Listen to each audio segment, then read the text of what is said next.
Hello everyone. आज हम लोग रीड करेंगे चैप्टर नंबर 14 बायो क्लास 11 का breathing and exchange of gases, जो कि ह्यूमन फिजियोलॉजी का चैप्टर नंबर 1 है। हम लोग NCERT line by line read करेंगे। चलिए शुरू करते हैं।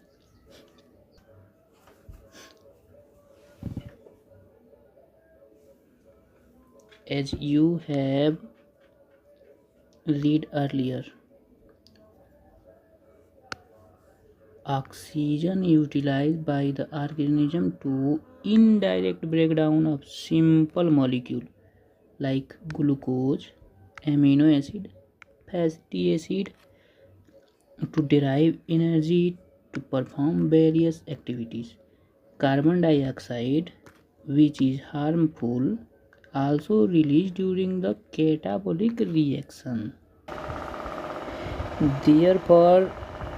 Therefore, evident that oxygen continuously provided to cell and CO2 produced by the cell have to be released out. This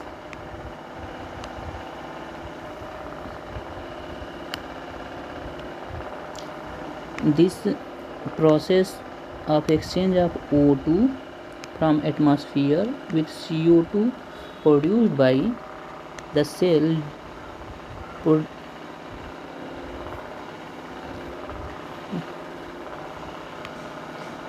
CO2 produced by the cell called breathing, commonly known as respiration। यहाँ पे हम लोग देखेंगे कि जो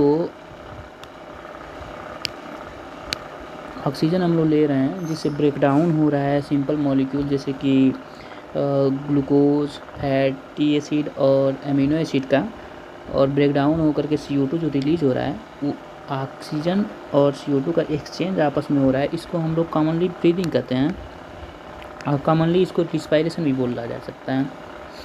और कहा गया है कि place your hand on chest and feel the chest moving up and down. जैसे हम लोग सांस लेते हैं चेस्ट अप जाता है और डाउन जाता है। Know that due to breathing, how do we breathe? The respiratory organ and mechanism of breathing describe the following section of this chapter.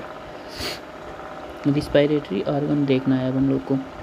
Mechanism of breathing very among different group of animal depending mainly on, यहाँ पे देखा जाता है हम लोग depend किस चीज़ पे करता है, उनके हैबिटाट और लेवल ऑफ ऑर्गेनाइजेशन पे। इसमें लोअर जो होते हैं इनवर्टिब्रेट लाइक स्पंज हो गए, सिलेंट्रेट हो गए, प्लेटफॉर्म हो गए, ये क्या करते हैं? Exchange of O2 with CO2 bye simple diffusion over their entire body surface. इसमें अर्थवर्म फिर क्या करता है? Use moist cuticle and insect network of tube, जिसे कहा जाता है tracheal tube. Transport of atmospheric air with the body, special vascularised structure called gills, जिससे ब्रैंकियल रिस्पायरेशन कहते हैं, आज use by most of the aquatic arthropod. Aquatic मतलब जो जल में रहते हैं, जल में रहने वाले आर्थ्रोपोड एंड मोलस्क जो होते हैं क्या करते हैं? ब्रैंकियल रिस्पायरेशन करते हैं, जो गिल्स से रिस्पायरेशन होता है। जबकि वेस्कुलराइज्ड बैग जो लंग्स कहलाता है, जिसे पल्मोनरी रिस्पायरेशन कहते हैं, यूज्ड बाय टेरेस्ट्रियल जो ज़मीन पे रहते हैं। Exchange of gases among vertebrate, जो वर्टिब्रेट हैं इसमें फिश जो होते हैं गिल्स का यूज करते हैं, जबकि amphibia, reptile, bird and mammal जो होते हैं रिस्पायर थ्रू लंग, ये लंग्स के थ्रू रिस्पायरेशन करते हैं। एम्फीबिया में देखा जाए जो फ्रॉग होता है ये रिस्पायरेशन थ्रू मॉइस्ट स्किन के थ्रू भी करता है, जिसके क्यूटेनियस रिस्पायरेशन भी कहते हैं। इसमें हम लोग देख सकते हैं फ्रॉग जो होता है स्किन से भी रिस्पायरेशन करता है, लंग्स से भी रिस्पायरेशन करता है। अब हम लोग को देखना है human respiratory system. Human respiratory system में क्या है? We have pair of external nostril. External nostril जो हम लोग के ओठ के ऊपर नाक का जो छिद्र होता है एक्सटर्नल नॉस्ट्रिल हो गया, अपर लिप के ऊपर होता है। Lead to nasal chamber through nasal passage, यानी कि क्या होता है?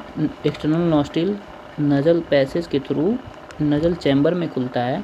Nasal chamber open into pharynx, फिर क्या होता है, नज़ल चैम्बर जो होता है फेरिंग्स में खुलता है।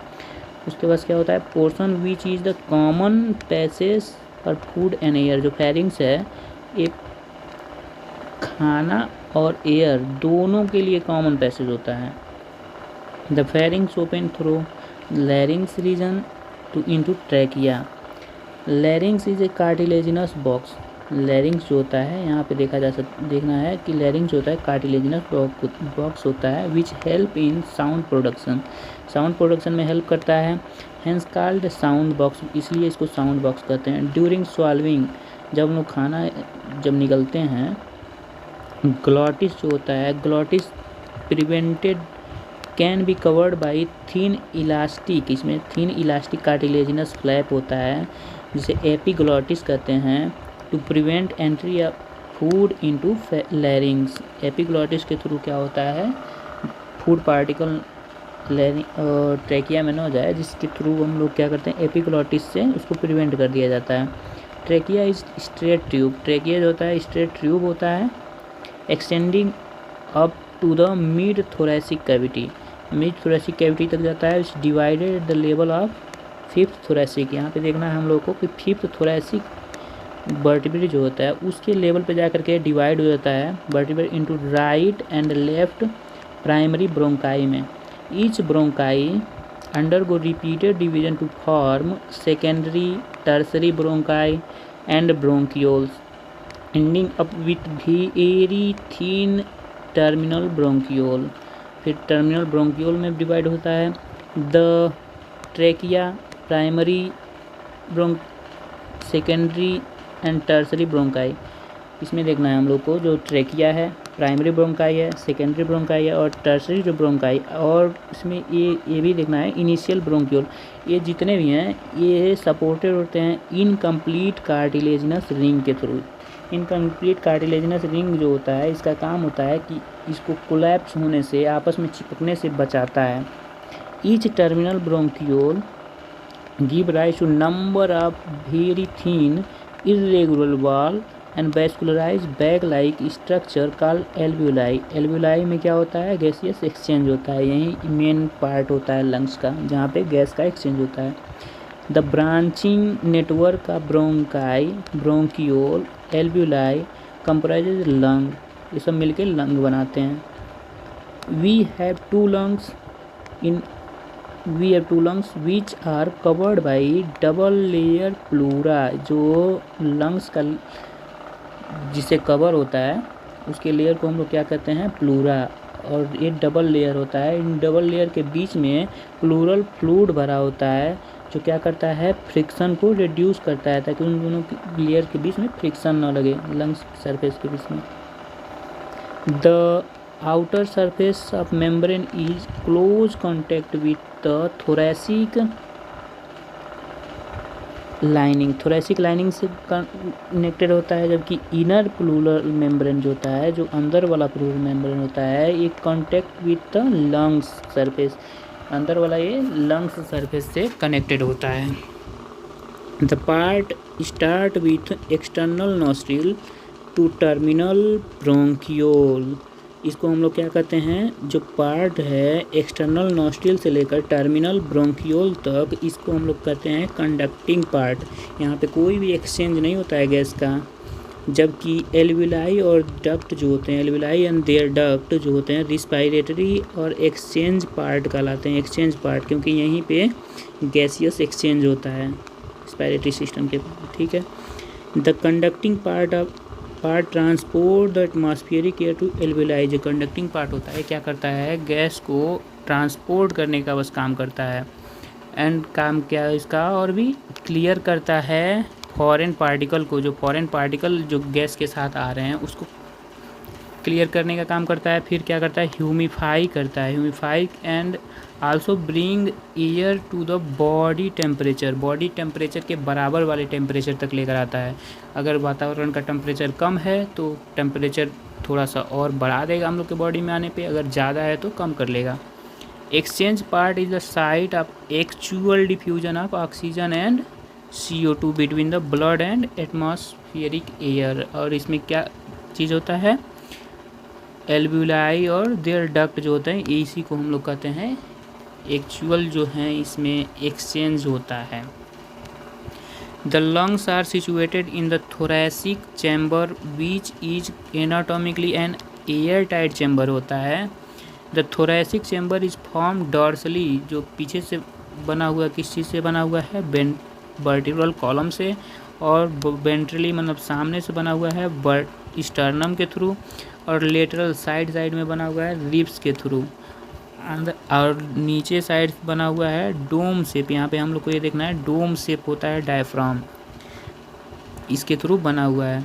The anatomical setup of the lungs in thoracic such that any change in the volume of thoracic cavity, अगर थोरैसिक कैविटी के वॉल्यूम में थोड़ा सा भी चेंज होगा, क्या करेगा ये, लंग्स के कैविटी का जो वॉल्यूम है उसको भी चेंज कर देगा। Arrangement is essential for breathing as we cannot directly alter the pulmonary volume. Respiration involve following step। कौन कौन से स्टेप हैं हम लोग को देखना है। सबसे पहला स्टेप, फिर दूसरा, फिर तीसरा, चौथा और पाँचवें स्टेप तक हम लोग देखते हैं क्या क्या होता है।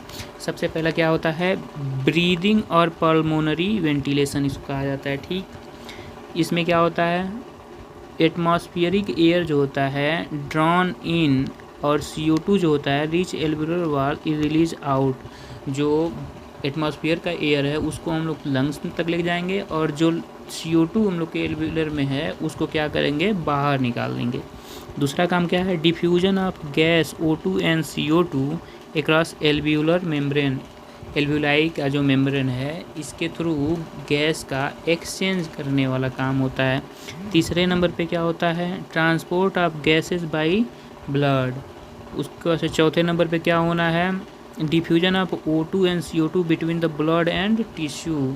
और पाँचवें नंबर पे क्या होगा, utilization of O2 by the cell for catabolic reaction. यहाँ पे हम लोग देखेंगे कैटाबोलिक रिएक्शन करता है, result release of CO2 cellular respiration deal in chapter 12 में हम लोग देख चुके हैं। नेक्स्ट क्या देखना है हम लोग को, मैकेनिज्म ऑफ ब्रीदिंग। चलिए देखते हैं मैकेनिज्म ऑफ ब्रीदिंग क्या है। मैकेनिज्म ब्रीदिंग का, ब्रीदिंग इन्वॉल्व 2 स्टेज। क्या होता है, सबसे पहला इंस्पायरेशन, इंस्पायरेशन मतलब गैस का अंदर लेने का जो प्रक्रिया है, during which atmospheric air is drawn in मतलब अंदर लिया गया, and expiration by which alveolar air is released out, और एक्सपायरेशन में जो एल्वियोलाई में जो एयर है उसको बाहर निकालना। The moment of air into and out of the lung is carried out by creating a pressure gradient। a pressure gradient के थ्रू होता है between the lungs and atmosphere। inspiration occurs only if क्या हुआ है, inspiration occurs if pressure with in the lungs, जो lungs का जो pressure है इंट्रापल्मोनरी प्रेशर कहा जाता है, is less than the atmospheric air. जब एटमॉस्फेयर का प्रेशर ज़्यादा हो और लंग्स का प्रेशर कम हो तो इंस्पायरेशन होता है। There is a negative pressure, इसको निगेटिव प्रेशर कहा जाएगा कि अगर जहाँ पे कम होगा उसको निगेटिव मान लिया जाएगा, जहाँ ज़्यादा है उसको पॉजिटिव मान लिया जाएगा। इन the lungs with respect to atmospheric pressure, similarly expiration take place when intrapulmonary pressure, जो हम लोग लंग्स के अंदर का जो प्रेशर है वो higher than the atmospheric pressure हो। अगर एटमॉस्फेरिक प्रेशर से ज़्यादा हो तो वो एक्सपायरेशन होगा। The diaphragm and specialized muscle, diaphragm और स्पेशलाइज मसल जिसको external and internal intercostal muscles कहा जाता है, जो रिब्स के बीच में पाया जाता है, help in generation such as gradient. Inspiration is initiated by the contraction of diaphragm which increase the volume of thoracic chamber in anterior posterior axis. अब यहाँ पे हम लोग को देखना है क्या कि इंस्पायरेशन में कॉन्ट्रैक्शन होता है डायफ्राम का डायफ्राम का अगर कंट्रैक्शन होगा तो क्या होगा, एंटीरियो पोस्टीरियर में इसका वॉल्यूम बढ़ेगा। एंटीरियो पोस्टीरियर का मतलब होता है ये ऊपर नीचे बढ़ेगा, ठीक, ऊपर नीचे, ठीक।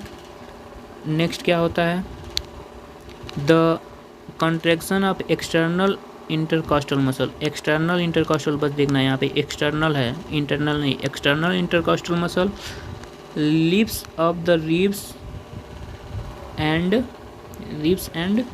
sternum causing increase in volume of the thoracic chamber dorsoventral, मतलब आगे पीछे, यहाँ पे देखना है आगे पीछे बढ़ाएगा डोर्सोवेंट्रल। ऊपर नीचे डायफ्राम बढ़ा दिया और आगे पीछे बनाया, क्या चीज़ है, स्टर्नम। यहाँ पे देखना है external intercostal muscle lift the ribs sternum causing increase in volume thoracic chamber in dorso ventral axis में हो गया यहाँ पे। द ओवरऑल, अब ये ओवरऑल इंक्रीज करता है थोरैसिक वॉल्यूम को। Similar increase in pulmonary volume भी होगा, जैसे ही थोरैसिक वॉल्यूम बढ़ेगा तो पल्मोनरी वॉल्यूम भी बढ़ जाएगा। And increase in pulmonary volume, जैसे पल्मोनरी वॉल्यूम बढ़ा तो क्या होगा, इंट्रा पल्मोनरी प्रेशर घट जाएगा। हम लोग जानते हैं प्रेशर अगर ज़्यादा होता है, अगर प्रेशर ज़्यादा होगा तो वॉल्यूम क्या होगा, घट जाएगा। सेम वही चीज़ है, जैसे प्रेशर बढ़ा तो वॉल्यूम क्या हो गया, घट गया। An increase in pulmonary volume decrease in intra pulmonary pressure less than the atmospheric pressure. An increase in pulmonary volume, जैसे पल्मोनरी वॉल्यूम बढ़ा, decrease in pulmonary pressure less than the atmospheric pressure which forces the air from outside to inside the lungs, जिसे हम लोग lung inspiration कहते हैं, ठीक है। Relaxation of diaphragm and intercostal muscle return diaphragm and sternum to their normal position, reduce thoracic volume and thereby pulmonary volume. वो जैसे अपने पोजीशन पे पुनः वापस आते हैं तो क्या होता है, वॉल्यूम घट जाता है। वॉल्यूम घटता है तो प्रेशर बढ़ जाता है। Pulmonary volume lead to increase in intra pulmonary pressure slightly above the atmospheric pressure. अब क्या होगा, प्रेशर जैसे बढ़ गया तो एक्सपायरेशन होगा, pressure causing expulsion of air from lungs, जिसे एक्सपायरेशन कहते हैं। We have ability to increase the strength of inspiration and expiration with the help of additional muscle, जो कि abdominal muscle है, इसको ध्यान देना है। On an average healthy human breathe 12 से 16 टाइम पर मिनट, यानी कि 12 to 16 टाइम पर मिनट ब्रीथ करता है एक healthy human. The volume of air involve in breathing moment can be estimated by using spirometer, यानी कि स्पायरोमीटर से हम लोग उस वॉल्यूम को मेजर कर सकते हैं। Which help in clinical assessment of the pulmonary function. अब यहाँ पे सबसे इम्पॉर्टेंट चीज़ है रिस्पायरेटरी वॉल्यूम एंड कैपेसिटी। सबसे पहले हम लोग देखेंगे टाइडल वॉल्यूम। टाइडल वॉल्यूम क्या होता है, the volume of air inspired और एक्सपायर्ड ड्यूरिंग नॉर्मल रिस्पायरेशन, यानी कि नॉर्मली हम लोग जितना सांस ले लें या फिर सांस छोड़ दें उसको हम लोग कहते हैं टाइडल वॉल्यूम। इसका मेजर करें तो 500 ml होता है approx. Healthy human can inspire और एक्सपायर अप्रॉक्सीमेटली 6000 से 8000 ml पर मिनट। इसमें क्या होता है, 500 ml एक बार में हो रहा है और इसको हम लोग मल्टीप्लाई कर दें 12 से तो आ जाएगा 6000। और अगर 500 ml को हम लोग मल्टीप्लाई कर दें 16 से तो आ जाएगा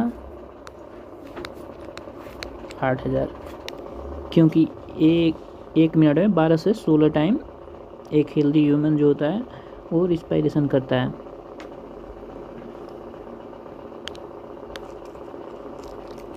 अब देखना है हम लोग को, क्या देखना है, ये दूसरे नंबर पे है inspiratory reserve volume. Inspiratory reserve volume क्या है? जो एडिशनल वॉल्यूम होता है, a person can inspire by forceful inspiration. Forcefully यानी कि नॉर्मल सांस लेने के बाद और कितना हम लोग सांस ले लेते हैं उसको हम लोग कहते हैं इंस्पायरेटरी रिजर्व वॉल्यूम। इसका जो एवरेज होता है 2500 से 3000 ml होता है। अब एक्सपायरेटरी रिजर्व वॉल्यूम क्या है? नॉर्मली हम लोग ब्रीथिंग के टाइम जितना सांस छोड़ देते हैं वो 500 ml होता है। टाइडल वॉल्यूम और कितना वॉल्यूम हम लोग छोड़ सकते हैं, निकाल सकते हैं, उसको हम लोग कहते हैं एक्सपायरेटरी रिजर्व वॉल्यूम। इसमें क्या है? एक additional volume of air a person can expire by forceful expiration. This average 1100 से 1200 ml होता है। नेक्स्ट क्या है? Residual volume. रेजिड्यूअल वॉल्यूम वो वॉल्यूम होता है जो लंग्स में हमेशा बचा रहता है, जो कभी भी निकाला नहीं जा सकता। Volume of air remaining in the lungs even after a forceful expiration. This average जो होता है 1100 से 1200 ml होता है। By adding a few respiratory volume describe above one can derive various pulmonary capacity which can be used in clinical diagnosis। यहाँ पे हम लोग को देखना है कि जितने अभी हम लोग वॉल्यूम पढ़े हैं उसका यूज नहीं होता, ज़्यादा यूज नहीं है, जबकि ज़्यादा यूज हम लोग क्लिनिकली में क्या करते हैं? पल्मोनरी कैपेसिटी का, जो दोनों इन सबको आपस में ऐड करने पे आ सकता है। अब इसमें देखना है हम लोग को inspiratory capacity. Inspiratory capacity IC, इसमें क्या होता है? Total volume of air a person can inspire after normal expiration. इसमें क्या होता है? इंस्पायरेटरी वॉल्यूम के में अगर हम लोग सांस छोड़ देते हैं, नॉर्मली सांस ले लेते हैं नॉर्मली, यानी 500 ml होता है, तो इसमें 500 ml हम लोग सबसे पहले छोड़ दें। सबसे पहले 500 ml एक्सपायर कर लिए, अब 500 ml हम लोग टाइडल वॉल्यूम ले रहे हैं। फिर जो और 2500 से 3000 ml जो है हम लोग इंस्पायरेटरी रिजर्व वॉल्यूम भी ले लेते हैं। इन दोनों को जोड़ करके इंस्पायरेटरी कैपेसिटी आता है। इसमें लिखा हुआ है include tidal volume and inspiratory reserve volume. अब एक्सपायरेटरी कैपेसिटी क्या होता है? इसमें क्या होता है? Total volume of air a person can expire after normal inspiration. अब देखो इसमें क्या होता है? नॉर्मली हम लोग इंस्पायर कर लिए 500 ml, अब जा कर के हम लोग छोड़ेंगे तो 500 ml ए टाइडल वॉल्यूम प्लस कितना और छोड़ सकते हैं? Expiratory reserve volume. इन दोनों को जोड़ करके एक्सपायरेटरी कैपेसिटी आता है। तो यानी कि टाइडल वॉल्यूम आता है और एक्सपायरेटरी रिजर्व वॉल्यूम आता है। इसमें फंक्शनल रेजिडुअल कैपेसिटी क्या होता है? Volume of air that will remain in the lungs after normal expiration. Normally expiration करने के बाद भी जितना वॉल्यूम अंदर हम लोग के बचा रह जाता है लंग्स में, उसको हम लोग फंक्शनल रेजिडुअल वॉल्यूम कहते हैं। इसमें क्या क्या बचा? नॉर्मली हम लोग क्या छोड़ते हैं? टाइडल वॉल्यूम को। और क्या छोड़ सकते हैं हम लोग? एक्सपायरेटरी वॉल्यूम को, एक्सपायरेटरी रिजर्व वॉल्यूम को। तो इसमें एक्सपायरेटरी रिजर्व वॉल्यूम को हम लोग ना छोड़ करके अभी लंग्स में रहने दें और प्लस रेजिडुअल वॉल्यूम भी रहने दें, उसी को हम लोग कहेंगे फंक्शनल रेजिडुअल कैपेसिटी। यानी कि इसमें क्या क्या है? Include expiratory reserve volume plus residual volume. Next क्या है? Vital capacity. वाइटल कैपेसिटी क्या होता है? Maximum volume of air a person can breathe in after forceful expiration में क्या क्या होता है? टाइडल वॉल्यूम भी निकाल दें और एक्सपायरेटरी रिजर्व वॉल्यूम भी निकाल दें। टोटली जितना सांस हम लोग बाहर छोड़ सकते हैं छोड़ दें, उसके बाद जितना ज़्यादा से ज़्यादा हम लोग सांस ले सकें उसी को वाइटल कैपेसिटी कहते हैं। इसमें क्या होता है? This include expiratory reserve volume, tidal volume, inspiratory reserve volume और maximum volume of air a person can breathe out after a forceful inspiration.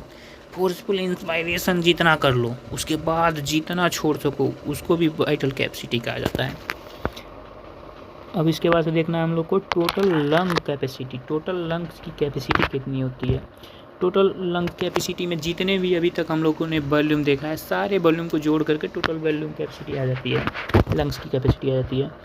Total volume of air accumulated in the lungs at the end of forced inspiration this include residual volume जो हमेशा रहता है, expiratory reserve volume जो हम लोग normal सांस छोड़ने के बाद और कितना सांस छोड़ सकते हैं वो भी वॉल्यूम हो गया, टाइडल वॉल्यूम जो नॉर्मली छोड़ते और लेते हैं, और इंस्पायरेटरी रिजर्व वॉल्यूम नॉर्मली सांस लेने के बाद और कितना वॉल्यूम ले लेते हैं वो वॉल्यूम भी आ गया। या फिर इन सबको जोड़ने के बाद ये जो हो गया, या फिर हम लोग डायरेक्ट कर सकते हैं vital capacity plus residual volume.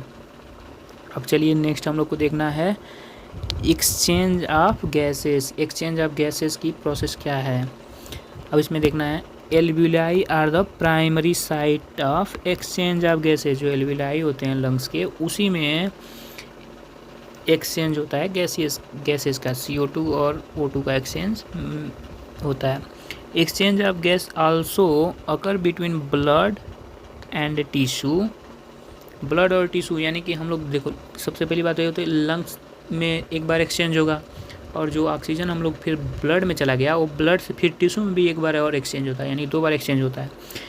O2 and CO2 are exchange in these side by simple diffusion. Simply diffuse हो जाता है, इसमें कोई भी एनर्जी की आवश्यकता नहीं होती है। Mainly based on pressure gradient और कंसंट्रेशन ग्रेडियंट। प्रेशर और कंसंट्रेशन ग्रेडियंट के बेसिस पे होता है। Solubility of gas as well as thickness of membrane involved in the diffusion of the membrane of some are देखो यहाँ पे क्या कहा है, solubility of the gas as well as thickness of membrane। जो solubility है गैस का और membrane की जो thickness है involved in diffusion are also some important factor that can affect the rate of diffusion। ये 2 चीज़ें और भी इनमें ऐड कर लिए जाती हैं। Pressure contribute by an individual gas in mixture of gas is called partial pressure. यानी ढेर सारे गैस हैं, ढेर सारे गैस में मान लो एक गैस जो है वो कितना अपना प्रेशर कंट्रीब्यूट करता है उसी को पार्शियल प्रेशर कहते हैं। And it is represented by PO2। अगर ऑक्सीजन के लिए देखा जाए तो PO2 कहा जाएगा, और PCO2 देखा जाए तो कार्बन डाइऑक्साइड के लिए कहा जाएगा। Partial pressure of this 2 gases in the atmospheric air and the 2 site of diffusion are given in the table. हम लोग टेबल में यहाँ पे देख सकते हैं डाटा गिवन क्लियरली, इसमें कहा है data given clearly indicate the concentration gradient for oxygen from alveoli to blood and blood to tissue. अब देखना है हम लोग सबसे पहले हम लोग O2 को देखते हैं। एटमॉस्फियर में क्या होता है, O2 159 159 होता है, और एल्वियोलाई में ये जा करके थोड़ा कम हो जाता है 104। सबसे ज़्यादा ऑक्सीजन एटमॉस्फियर में पाया जाता है, उसके बाद से एल्वियोलाई में 104 होता है, और डीऑक्सीजनेटेड ब्लड में क्योंकि उसमें ऑक्सीजन कम रहेगा इसलिए वहाँ पे 40 हो जाएगा। तो ऑक्सीजन सबसे पहले देखना है हम लोग को 159 एटमॉस्फेयर में हो जाएगा, एल्वियोलाई में 104 हो जाएगा, और ब्लड डीऑक्सीजनेटेड ब्लड में क्योंकि ऑक्सीजन वहाँ पे कम है इसलिए 40 हो जाएगा। ठीक, अब जो ब्लड ऑक्सीजनेटेड ब्लड है उसमें ऑक्सीजनेटेड ब्लड में कितना आएगा, एल्वियोलाई से थोड़ा कम 95 होगा। अब टिश्यू लेवल पे क्या होता है, कार्बन डाइऑक्साइड की मात्रा ज़्यादा होती है, यहाँ पे ऑक्सीजन यूज होता है इसलिए यहाँ पे ऑक्सीजन फिर कम हो जाएगा, तो यहाँ पे ऑक्सीजन कितना हो जाता है, 40 हो जाता है।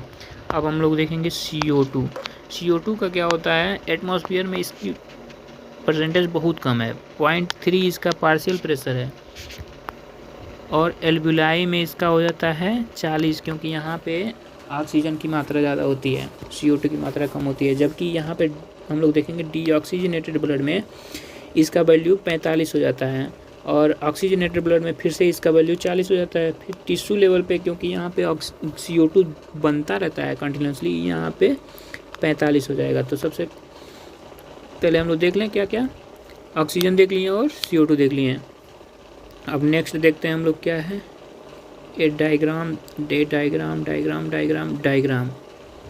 ये रहा, हम लोग को डायग्राम देखते हैं। इंस्पायर्ड एयर में क्या क्या है और एक्सपायर्ड एयर में क्या क्या है। देखो सबसे पहले देखते हैं एल्वियोलर एयर।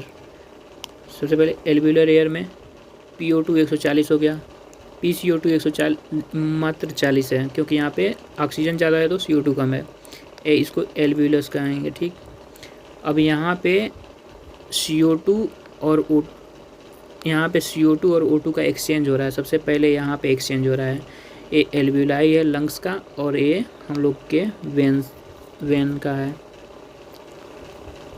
अब ऑक्सीजन यहाँ से CO2 बाहर जा रहा है एल्वियोलाई में और O2 जो है अंदर आ रहा है ब्लड में। अब पल्मोनरी वेन के थ्रू क्या होगा, ये हार्ट में जाएगा और यहाँ हार्ट से फिर हम लोग के बॉडी में जाएगा। इसको हम लोग सिस्टेमिक आर्टरी क्यों कहते हैं, क्योंकि ये बॉडी के सिस्टम में जा रहा है, पूरे बॉडी में जा रहा है।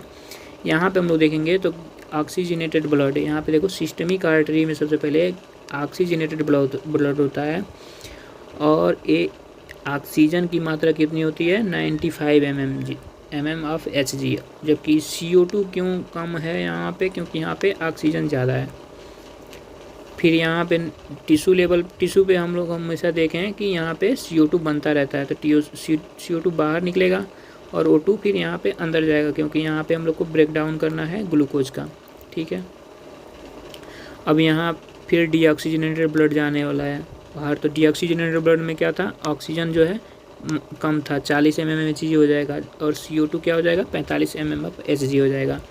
इसको सिस्टेमिक वेन कहेंगे और सिस्टेमिक वेन क्या करता है, डीऑक्सीजनेटेड ब्लड कैरी करता है। अब फिर ये ले जाता है लंग्स में और लंग्स से फिर क्या होता है पल्मोनरी आर्टरी यहाँ पे हार्ट में लेकर जाता है। अब हार्ट से फिर से क्या होता है पल्मोनरी वेन जो होता है लंग्स में ये ब्लड लेकर जाता है ऑक्सीजनेशन के लिए। चलिए नेक्स्ट अब हम लोग देखते हैं क्या होता है। यहाँ पे देखो क्या लिखा है, एक ग्रेडियंट इज प्रेजेंट, यहाँ से हम लोग सेलेक्ट करते हैं marker. A gradient is present for CO2 in the opposite direction, that is from tissue to blood and blood to alveoli. इसमें कहा है कि ग्रेडियंट बना हुआ है CO2 के लिए यहाँ पे, यानी कि CO2 सबसे ज़्यादा कहाँ पे पाया जाता है, टिश्यू लेवल पे। टिश्यू लेवल से ब्लड में जाएगा, ब्लड से फिर कहाँ जाएगा एल्वियोलाई में जाएगा, एल्वियोलाई से कहाँ जाएगा बाहर एटमॉस्फेयर में चला जाएगा। The solubility of CO2 is 20 to 25 time higher than the oxygen, यानी कि जो सॉल्युबिलिटी होता है CO2 का वो 20 से 25 टाइम हायर होता है। इसको हम लोग याद रखेंगे क्योंकि ये पूछा जाता है।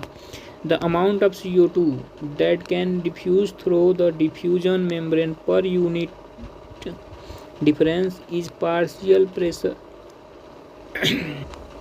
देखना क्या, diffusion membrane per unit difference in partial pressure is much higher compare to oxygen, यानी कि CO2 का जो होता है डिफ्यूजन ज़्यादा होता है ऑक्सीजन से। The diffusion membrane is made up of 3 major layer. 3 major layer कौन कौन से अभी ध्यान से देखने हम लोग को। सबसे पहले thin squamous epithelium of alveoli, alveoli का जो मेम्ब्रेन है उसको हम लोग क्या कहेंगे स्क्वैमस एपिथेलियम। ठीक है, अब दूसरा क्या होगा एंडोथेलियम ऑफ एल्वियोलर कैविटी, यानी कि एल्वियोलर थिन स्क्वैमस एल्वियोलाई हो गया। एंडोथेलियम ऑफ एल्वियोलर कैपिलरीज, यहाँ पे जो कैपिलरीज जाते हैं उसका जो मेम्ब्रेन हो गया, दूसरा मेम्ब्रेन हो गया। अब इन दोनों के बीच में पाया जाता है बेसमेंट सब्सटेंस, कंपोज ऑफ क्या किस से बना हुआ, thin basement membrane supporting the squamous epithelium and basement membrane surrounding the single layer endothelial cells of capillaries. ठीक है, in between them however it's total thickness is less than A millimetre, यानी कि देखेंगे हम लोग तो इसका इन तीनों लेयर का थिकनेस अगर जो मिलाया जाए और मेजर किया जाए तो 1 मिलीमीटर से भी कम होता है। Therefore all the factor in our body are favorable for diffusion of O2 from alveoli to tissue and CO2 from tissue to alveoli। यहाँ इस डायग्राम को हम लोग देख लें। सबसे पहले एयर आ रहा है, यहाँ पे एयर आ रहा है और एयर जा रहा है बाहर। ठीक है, एल्वियोलर कैविटी है, यहाँ से हम लोग जो O2 रहेगा O2 यहाँ ब्लड में मिल जाएगा और जो CO2 रहेगा वो यहाँ से एल्वियोलाई में चला जाएगा, यहाँ से बाहर चला जाएगा। ठीक, अब यहाँ इसका लेयर कौन कौन से लेयर हैं इसे हम लोग देखना है। सबसे पहले देखो, ये सबसे पहले स्क्वैमस एपिथेलियम ऑफ स्क्वैमस, यहाँ पे स्क्वैमस एपिथेलियम ऑफ एल्व्यूलर वाल, ठीक है। सिंगल सेल होता है, मतलब वन सेल्ड थिक होता है, एक सेल का लेयर बना हुआ था, ठीक है। ए जो है ब्लड कैपिलरी जो है गया हुआ है, जिसमें ब्लड जा रहा है, और रेड ब्लड सेल हो गया। उसके बाद से ए जो होते हैं इंडोथेलियम ऑफ ब्लड कैपिलरी दूसरी लेयर हो गई, और इन दोनों के बीच में ये इधर इधर इधर इधर इधर है बेसमेंट मेम्ब्रेन। नेक्स्ट देखते हैं हम लोग आगे। अब ट्रांसपोर्ट ऑफ गैस के बारे में हम लोग देखेंगे। ट्रांसपोर्ट ऑफ गैस क्या है? Blood is the medium of transport of O2 and CO2। Blood के थ्रू ही ट्रांसपोर्ट होता है O2 और CO2 को, ठीक है। 97% O2 जो होता है ट्रांसपोर्टेड होता है by RBC in the blood में RBC के थ्रू 97% ऑक्सीजन ट्रांसपोर्ट होता है। Remaining 3% O2 carried out in dissolve state through plasma. 3% जो होता है प्लाज्मा में डिजॉल्व होकर चला गया, ये 100% हो गया, ठीक। और अब हम लोग CO2 के लिए देखेंगे। 20 से 25% CO2 जो होता है RBC के थ्रू होता है, ठीक। यहाँ पे RBC के थ्रू CO2 बहुत कम है ऑक्सीजन के कंपेयर में, 20 से 25% है, जबकि वहाँ पे 97% था। जबकि यहाँ पे 70% जो है कैरीड होता है बाइकार्बोनेट के रूप में, और 7% जो होता है डिजॉल्व होकर के जाता है प्लाज्मा में, ठीक है। क्योंकि इसकी सॉल्युबिलिटी ज़्यादा होती है, इसलिए ये 7% डिजॉल्व हो जाता है, वो 3% डिजॉल्व हो रहा था। नेक्स्ट हम लोग को देखना है ट्रांसपोर्ट ऑफ ऑक्सीजन के बारे में देखना है। ट्रांसपोर्ट ऑफ ऑक्सीजन के बारे में ध्यान से हम लोग इधर देखते हैं। Haemoglobin is red colour iron containing pigment होता है। हीमोग्लोबिन क्या होता है? Red colour iron containing pigment, ठीक है। प्रेजेंट इन आरबीसी में प्रेजेंट होता है। Oxygen can bind with haemoglobin in reversible manner में इसलिए बाइंड होता है क्योंकि एल्ब्यूलाई में वो बाइंड करके टिश्यू वाले लेवल पर जा करके उसको छोड़ देना है। अगर परमानेंटली बाइंड हो जाएगा तब वो छूटेगा नहीं, अलग होगा नहीं, तो ऑक्सीजन मिलेगा नहीं सेल्स को। टू फॉर्म ऑक्सी हीमोग्लोबिन, ठीक। Each haemoglobin molecule can carry maximum of 4 molecule of O2। 4 oxygen के मॉलिक्यूल को कैरी कर सकता है एक हीमोग्लोबिन मॉलिक्यूल, ठीक। Binding of oxygen with haemoglobin इस प्राइमरली किसी से रिलेटेड है? पार्शियल प्रेशर ऑफ ऑक्सीजन से। पार्शियल प्रेशर ऑफ ऑक्सीजन अगर ज़्यादा है तो ज़्यादा से ज़्यादा हीमोग्लोबिन बनेगा, ज़्यादा से ज़्यादा ऑक्सीजन बाइंड करेगा हीमोग्लोबिन से। Partial pressure of CO2, hydrogen ion concentration and temperature are other factor which can interfere with binding. अगर पार्शियल प्रेशर ऑफ CO2 अगर ज़्यादा हो गया, हाइड्रोजन आयन ज़्यादा हो गया, टेम्परेचर ज़्यादा हो गया, तो ये इफ़ेक्ट कर देता है ऑक्सीजन के बाइंडिंग पे, कम कर देता है बाइंडिंग, ऑक्सीजन बाइंडिंग कम हो जाता है। अब देखें हम लोग ये सिग्मोइड कर्व, यहाँ पे हम लोग देखना है, याद कर लेना है। Sigmoid curve obtain when percentage saturation, यहाँ ये देखना है percentage saturation of haemoglobin with oxygen is plotted against the PO2, यानी कि परसेंटेज सेचुरेशन ऑफ हीमोग्लोबिन और PO2 को हम लोग अगर देखें तो कर्व बनता है, वो सिग्मोइड कर्व बनता है। This curve is called oxygen dissociation curve होता है, इसे कहते हैं इस कर्व को oxygen dissociation curve, and is highly useful in studying the effect of factor like PCO2 H+ concentration. Next देखते हैं अनबाइंडिंग of O2 with hemoglobin in the alveoli where there is high PO2 low CO2। Alveoli में oxygen ज़्यादा होता है, CO2 कम होता है, और hydrogen भी कम होता है, और टेम्परेचर भी वहाँ पे कम होता है। तो ए फैक्टर जो फेवरेबल होता है फॉर्मेशन ऑफ ऑक्सी हीमोग्लोबिन के लिए, ठीक है। इन द टिश्यू लेवल पे क्या होगा, ऑक्सीजन कम हो जाएगा क्योंकि वहाँ पे ऑक्सीजन यूज हो रहा है, और CO2 बन रहा है तो CO2 ज़्यादा हो जाएगा, H+ ज़्यादा हो जाएगा, और टेम्परेचर वहाँ पे ज़्यादा हो जाएगा क्योंकि कैटाबॉलिक प्रोसेस है, एनर्जी रिलीज होता है तो टेम्परेचर बढ़ता है।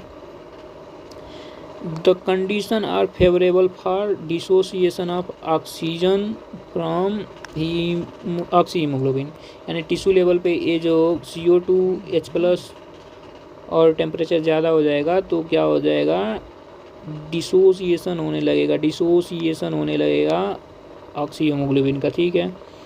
This clearly indicate that oxygen get bounded to haemoglobin molecule in lungs surface and get dissociated in tissue, यानी कि ऑक्सीजन जो होता है लंग्स के सरफेस के पास बाउंड एक दूसरे से मिल करके ऑक्सी हीमोग्लोबिन बनता है और टिश्यू लेवल पे वो टूट जाता है। Each 100 ml oxygenated blood deliver 5 ml of oxygen to the tissue under normal physiological condition. यहाँ पे हम लोग ग्राफ को देख लेते हैं, क्या है, वाई एक्सिस पे परसेंटेज सेचुरेशन होता है, ठीक, और एक्स एक्सिस पे पार्शियल प्रेशर ऑफ ऑक्सीजन है, और ये जो है यस शेप यस शेप देखें या फिर इसको हम लोग सिग्मोइड कर्व कहते हैं, ठीक।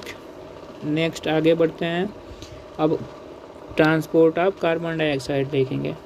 कार्बन डाइऑक्साइड के ट्रांसपोर्ट के बारे में नेक्स्ट हम लोग पढ़ते हैं।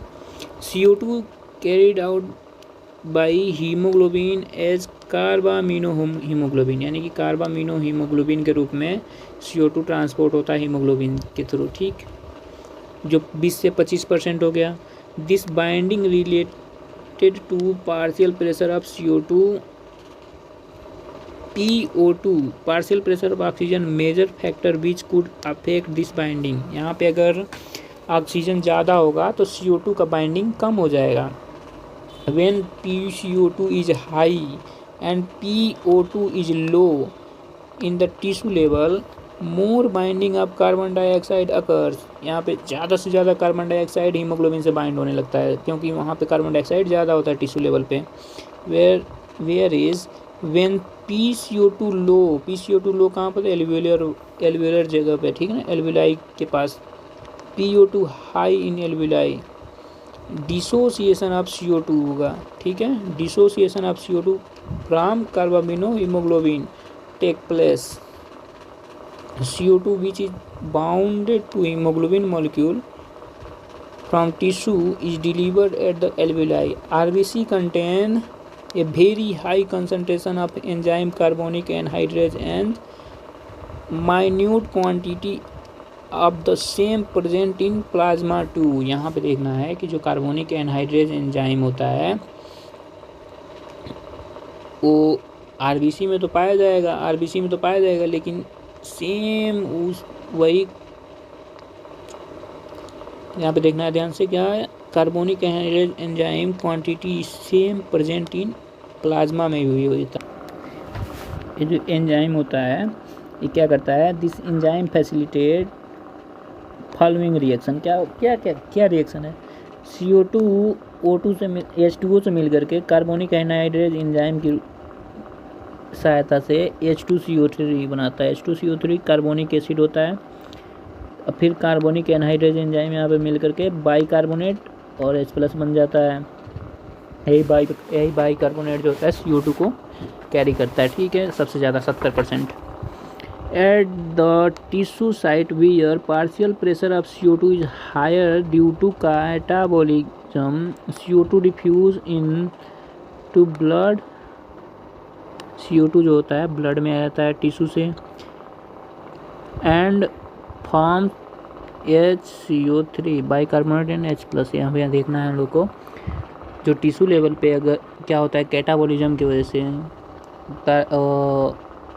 ग्लूकोज या फिर अमीनो एसिड जो भी चीज़ें होती हैं उनका कैटाबॉलिज्म मतलब टूटता है ऑक्सीजन के हेल्प से, तो CO2 प्रोड्यूस होता है ज़्यादा से ज़्यादा, और ये जो CO2 प्रोड्यूस होता है ये ब्लड में फिर से वापस चला जाता है टिश्यू से, ठीक है।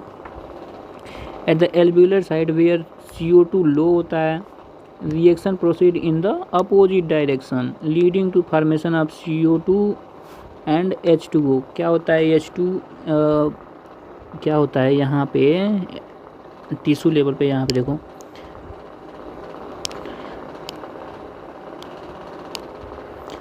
टिश्यू लेवल पे A मिल रहा है टिश्यू लेवल पे, ठीक। तो H2CO3 बना रहा है, A ब्रेक डाउन होकर के HCO3 और A टिश्यू लेवल पे काम चल रहा है।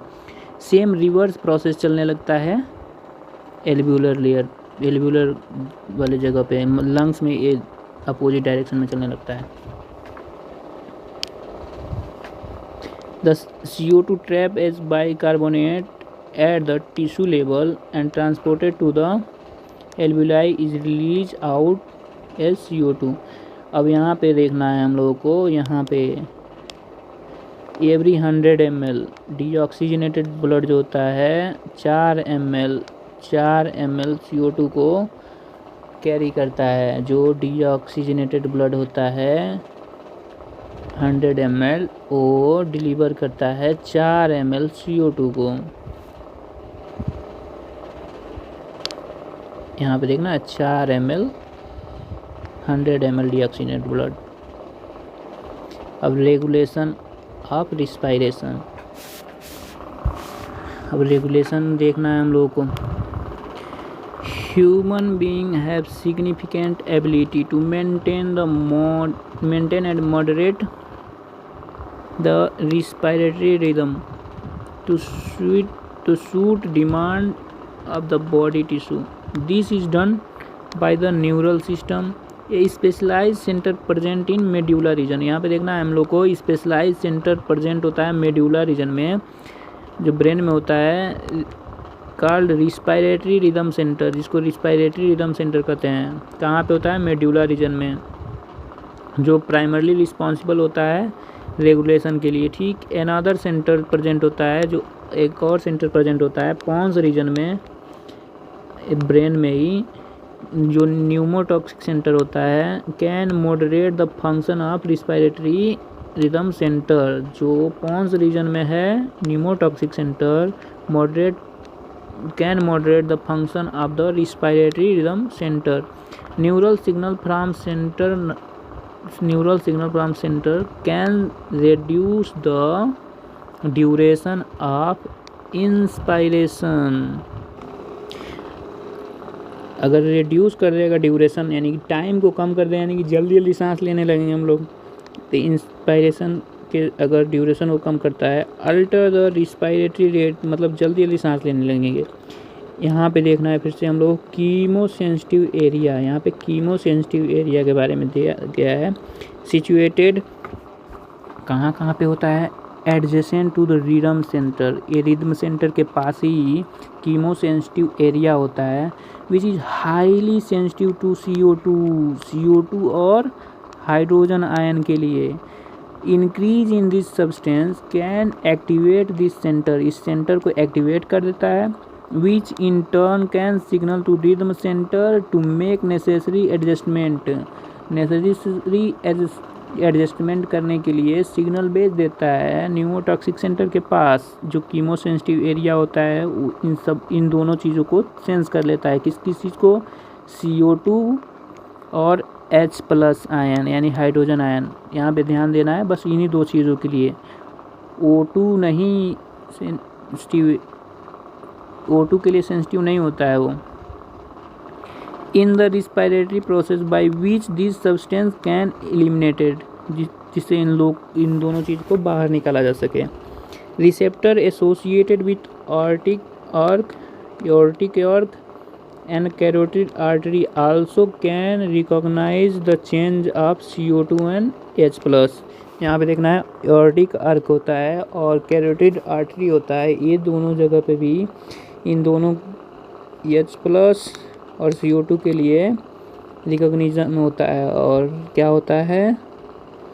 Send necessary signal to the rhythm centre for remedial action. The role of oxygen यहाँ पे ध्यान से देखो भैया, the role of oxygen in regulation of respiratory rhythm centre the role of oxygen in the regulation of respiratory rhythm is quite insignificant. यहाँ पे हम लोग को ध्यान से देखना है, रोल ऑफ, यहाँ पे देखना है हम लोग को, role of oxygen in regulation of rhythm centre is quite insignificant माना जाता है। Role of oxygen in the regulation of respiratory rhythm centre is quite insignificant. ठीक है, अब डिसऑर्डर हम लोग को देखना है। Disorder of respiratory system. Asthma में क्या होता है, breathing causing difficulty in breathing causing wheezing, आवाज़ आने लगता है ड्यू टू इन्फ्लामेशन। अब ब्रोंकाई एंड ब्रोंकियोल में इन्फ्लामेशन हो जाता है जिससे घर घर की आवाज़ आने लगती है, अस्थमा का होता है। और इम्फाइसीमा में क्या होता है, क्रोनिक डिसऑर्डर है in which alveolar wall damage हो जाता है, due to which respiratory surfaces decrease. Alveolar wall damage होगा और क्या होगा, सरफेस जो होता है, रिस्पायरेटरी सरफेस जो होता है डिक्रीज हो जाता है। One of the major cause of this cigarette smoking. अगर सिगरेट ज़्यादा पियोगे तो फिर क्या होगा, एल्व्यूलर वॉल डैमेज होगा। अब उसके बाद होता है ऑक्यूपेशनल रिस्पायरेटरी डिसऑर्डर। इसमें क्या है, कुछ इंडस्ट्रीज़ में, certain industries specially those involving in grinding, जिसमें ग्राइंडिंग होता है, स्टोन ब्रेकिंग होता है, so much dust is produced that defence mechanism of our body can not fully cope with the situation. Long exposure can give rise to inflammation leading to fibrosis क्या होता है, proliferation of the fibrous tissue. ठीक है, fibrous tissue बनने लगता है ज़्यादा से ज़्यादा। Thus causing serious lung damage.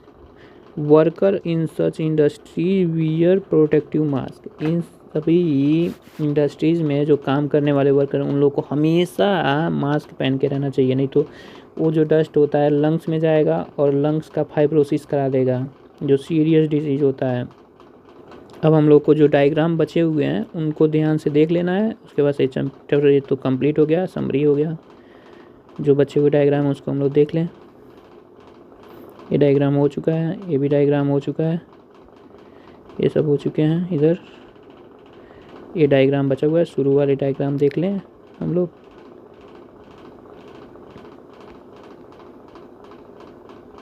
चलिए ये डायग्राम में सभी पॉइंट को ध्यान से देखते हुए सब कौन सी चीज़ें कहाँ पे हैं उसको याद कर लेना है।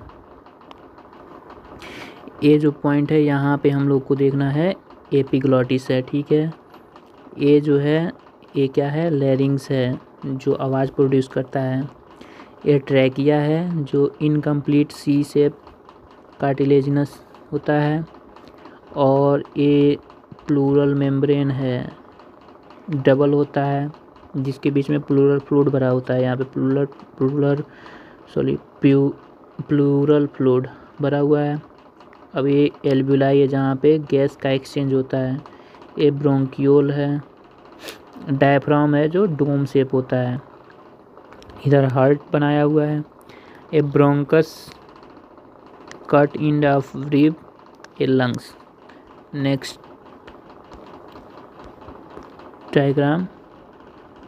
डायग्राम में क्या है, इधर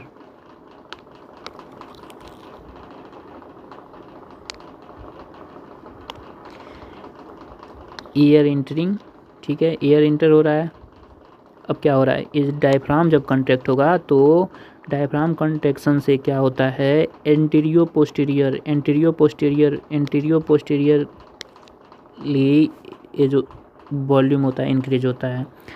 वॉल्यूम ऑफ थोरैक्स इंक्रीज। यहाँ पे अब देखो रिब्स एंड स्टर्नम जब राइज होगा तो क्या होगा, ये तो हो गया था एंटीरियो पोस्टीरियर और ये जो जब रिब्स और स्टर्नम होगा तो क्या होगा, डॉर्सो वेंट्रल इंक्रीज होगा वॉल्यूम। जैसे एयर एक्सपेल्ड हुआ, वॉल्यूम ऑफ थोरैक्स डिक्रीज होगा, डायफ्राम अपने स्थान पे पूरा वापस आने लगेगा, रिब्स और स्टर्नम फिर वापस अपनी जगह पे जाने लगेगा। चलिए यहाँ पे हम लोगों का चैप्टर कंप्लीट होता है। अगर आपको कोई दिक्कत परेशानी हो तो फिर बताइए। इस तरह से हम लोगों ने अपने चैप्टर 1 घंटे के अंदर ही कंप्लीट कर लिया। नेक्स्ट डे हम लोग नेक्स्ट चैप्टर देखेंगे।